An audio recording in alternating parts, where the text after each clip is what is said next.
Mesdames et messieurs, bonsoir et bienvenue dans ce Flash Info. La Covid-19 fait de nouvelles victimes au Bénin. Le nouveau bilan publié sur le site du gouvernement signale 3 nouveaux décès. À la date du 15 février 2021, le Bénin enregistre 3 nouveaux décès liés à la pandémie de Covid-19.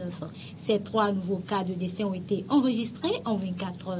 Le tableau sanitaire indique 104 nouveaux cas confirmés, 5143 cas au total pour 65 décès au Bénin. Sur les 5143 cas enregistrés au total au Bénin depuis l'avènement de la pandémie, 959 patients sont encore sous traitement.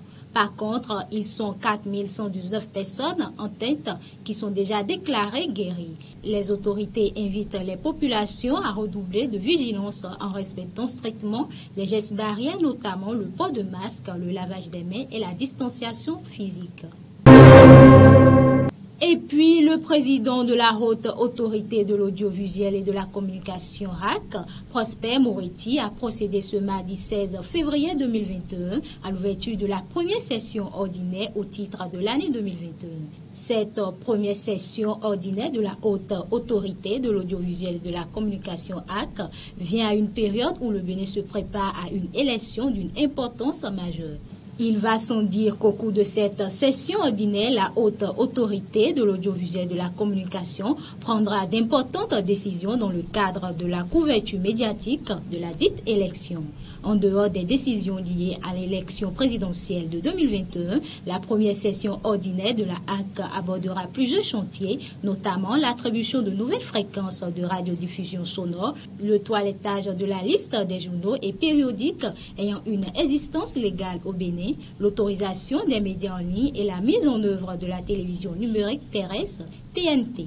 À l'ouverture de la première session ordinaire de la HAC, Prosper Moretti a invité les journalistes à faire preuve de professionnalisme dans la collecte, le traitement et la diffusion de l'information tout au long de cette période sensible. Et puis, le procureur de la République près le tribunal de première instance de deuxième classe d'Abomey-Calavi, Aubert Kodjo, a rendu public un communiqué dans la soirée de ce mardi 16 février 2021. Aubert Kodjo a livré les premiers éléments de l'enquête ouverte après l'agression de l'ancien ministre Galiou Soglou. Il a néanmoins déploré l'absence de collaboration de la victime. À l'étape actuelle de l'enquête, la justice n'est pas arrivée à identifier les auteurs de l'agression de l'ancien ministre Galiou Soglou. À cette étape et au vu des éléments recueillis, il n'a pas été possible d'identifier le ou les auteurs de cette agression ni de déterminer le ou les mobiles, a déclaré le procureur. Au cours de sa sortie médiatique, le procureur a livré les résultats des recherches préliminaires effectuées aux premières heures de l'attaque. On retient que le vendredi 5 février 2021, aux environs de 20 heures, le nommé Galiou Soglou a essuyé des coups de feu sur une piste de 3,5 mètres de large située à 2,7 km de la voie bitumeuse traversant Zinvier. Il a été agressé alors qu'il se rendait à bord de son véhicule de marque Lexus 470 sur sa ferme sise dans l'arrondissement de Kmaron, commune d'Abomey-Calavi, pour y tenir une réunion. Les agresseurs auraient barré la piste avec un tronc d'arbre. Le chef d'État béninois Patrice Talon sera fait grand bâtisseur du Bénin et d'Afrique le 27 février prochain à Cotonou. Cette distinction, qui est sa 3e édition, est décernée par l'Ordre mondial des grands bâtisseurs, OMGB, des sections africaines et béninoises. Selon les informations de l'autre tribune, il s'agit de l'attribution de la plus haute distinction de l'OMGB.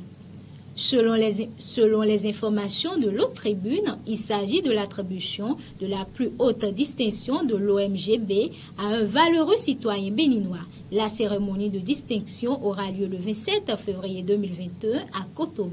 Dans le cadre de cette distinction, Epiphane Lantefo et Justin Edikou, respectivement président de l'OMGB et secrétaire général de l'OMGB, étaient face à la presse ce lundi 15 février 2021. Le chef de l'État béninois qui sera parmi les bénéficiaires sera au milieu d'autres personnalités. Rappelons au passage que l'Ordre mondial des grands bâtisseurs, OMGB, est une association à but non lucratif à vocation internationale pensée et créée par des Béninois, Togolais, Nigériens, Burkinabés, Maliens, Ivoiriens, Guinéens et citoyens de plusieurs autres pays d'Afrique, du monde sans distinction de profession, de classe sociale, race, religion et de courants philosophiques et idéologiques. À en croire les pères fondateurs, l'Ordre a donc pour objectif principal de contribuer efficacement au processus de développement en cours dans toutes les nations. Les distinctions dans l'ordre du grand bâtisseur du Bénin et d'Afrique est attribuée à toute personne, structure publique ou privée, institutions nationales et internationales, les associations de la société civile œuvrant dans divers secteurs pour la paix et le développement. Dans la tourmente, les manifestations officielles marquant la 3e édition prévue pour le 27 février prochain. Les initiateurs envisagent le lancement du tome 1 de l'ouvrage qu'ils voudraient bien consacrer aux grands bâtisseurs des éditions 2018 et 2019. 5 membres du bloc républicain à Adiawere, dans le département de l'Ouémé, viennent d'être exclus du parti. Exclus pour 12 mois assortis d'une peine d'inéligibilité de 10 ans, c'est la sanction que viennent d'écoper 5 membres du BR. Il leur est reproché d'avoir été à la manœuvre lors de la destitution de l'ex-maire d'Adiawere, camarade Faboum. La sanction intervient 5 mois après le remplacement de la maire par un élu de l'Union progressiste UP. Pour la même affaire, le ministre Jean-Michel Abimbola, premier secrétaire général adjoint du parti bloc républicain BR, avait écopé d'un blâme et interdit de toute participation aux activités du parti en novembre dernier.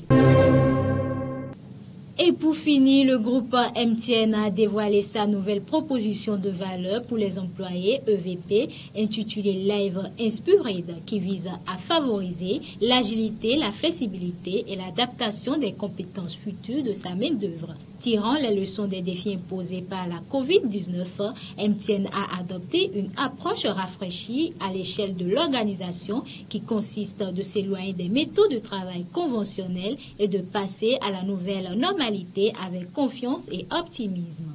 Pour nous, il s'agit de pouvoir faire un choix.